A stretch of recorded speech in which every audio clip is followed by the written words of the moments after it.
Hey everybody, it's Jason Blaha here, and today I want to chat with you guys a little bit about using the good morning and the box squat to build your squat. And people don't always get this. This isn't always a popular concept in all circles, but it has been proven repeatedly at Westside in the past. This is also something I've very successfully done with many clients who we just don't do a lot of back squatting, and yet I've gotten them, to very, very strong squats relative to their body weights by focusing on box work, by focusing on good mornings. Okay, now a couple things that we need to discuss here. Obviously, I'm just using the footage I have recent when I'm making this video. I'll probably have a lot more of these by the time this video comes out, because I only recently kind of rotated this back into my own rotation, but that also prompted me to talk about it again. The things to think about, it's Louis Simmons had always said that if you can good morning whatever you decide your squat needs to be, like you set a squat going, if you can get your good morning to that, you will never miss a squat lockout. He means once you get it moving out of the hole.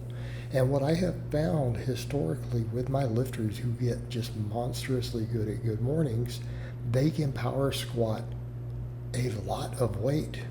And sometimes it's only slightly more than their good morning. And I mean a few cases where it's only 5 or 10 pounds. But when they weigh 175 and it's up past 500, 500 plus, you know what? We'll take that. We'll take that every time. But some things to think about with the good morning is a few things. Number one, it will teach you how to box squat. This is something that's talked about very little. It doesn't get enough attention. But if you watch what our goals are on a box squat, usually on a box, we're trying to keep that vertical shank, which you always do on a good morning, and we're pushing those hips way back to sit onto the box while leaning the torso forward, right? Because we want that bar to be midfoot. So we're oftentimes trying to learn to keep that torso forward. And mine isn't perfect in these. I haven't been box squatting, so I've got to relearn this myself. This is stuff I used to get my squat up close to 600 pounds before. So one of the things that we can use there is that it's that ability to push those hips back and lean forward with a vertical shank. When we sit back onto a box, isn't that what we're doing? We're doing a good morning to the box, because watch what just happened there and watch me do those good mornings. What are we doing? Keeping the bar midfoot, pushing the hips way back, maintaining that vertical shank, okay, which is what we want to do with a wide stance power squat. That's kind of our goal, isn't it? Is to minimize that knee slide, use as much posterior chain and hip extension as possible. Okay, when we push those hips back, push the hips way back, sit back into the box, but then we lean forward to keep the bar midfoot. People say, well, you can't push back like that. Well, you can if you lean forward. Essentially, good morninging the squat. Now, there are people who will argue, well, that's not the correct way to squat. Well, that's not the correct way to perform an Olympic squat, which many people refer to as the high bar squat, which is a nice, fairly narrow stance, bar really high up on your torso kept like a column instead of a lever. But when we power squat, we're trying to use the whole body. We're trying to use a lot more hip extension. We obviously want to use everything. We want to use the quads, the adductors, all that. But that gets used even more with a wider stance. Okay? But we want to use these other big muscles. We want to be able to use all the hip extensors.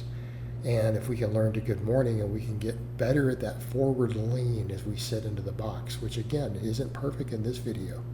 So hopefully by the time this is up, I will have the technique down a little more for that. But that's one of the things that we're doing. The good morning builds all those muscles, but it also trains that movement pattern. So again, when we talk about movement pattern carryover, the ability to hinge like that and keep that bar midfoot. Okay, notice again the vertical shank, torso comes forward. Well, we just push that back further.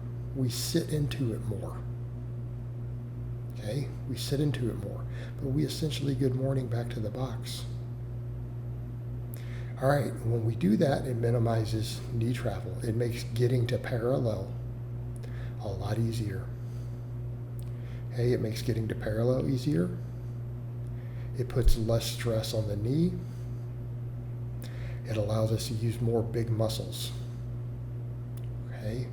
So this is desirable if our goal is to move as much weight. I'm not saying for the goal of if you're trying to build bodybuilder quads, you're trying to get the biggest quads, this is not necessarily the best choice. If your goal is to use your whole body to squat a weight and to squat big weights, which could also carry over to more full body development, that's what you want to do. Understand the difference. The box. What do we do with the box? The box trains us to do the same thing. It teaches us to sit back, push back under control. It teaches us a high rate of force production. Okay? It teaches us to learn to, if we do it right, to stay tight, unload the hips, and then explode out of the bottom from that position. The box squat will also give us the tools necessary to squat wide. It will teach us to use a wide stance and to still learn to hit depth with it consistently because of the technique that we use. Okay? So you will notice that when you do that correctly, we hit parallel, we hit competition legal depth with less degrees of knee flexion. Okay, it's a big deal. Again, not ideal if our goal is to maximize quad hypertrophy. Again, if you're going to bodybuild.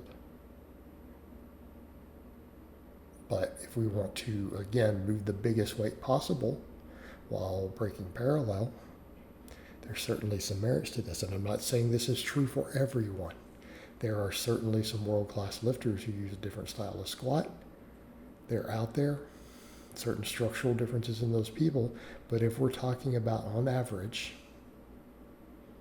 we've got a lot of potential here. This is what, under most circumstances, for most people's anatomy, going to give us the ability to move the biggest weight. Okay, that box squat teaches us to do that. And it teaches us to do so with a lighter weight because we can't move as much weight on a properly executed box. All right, we get as strong as possible while getting beat up a little less. All right, that's a big deal. Again, it teaches us to stay tight, to push those hips back. It lets us use the good morning more as a tool. Okay, so it's this combination together can teach us to power squat really, really big weights and to do so effectively with the least problem on our knees. All right, and this combination, it works well. They feed into each other. The good morning will feed your box squat.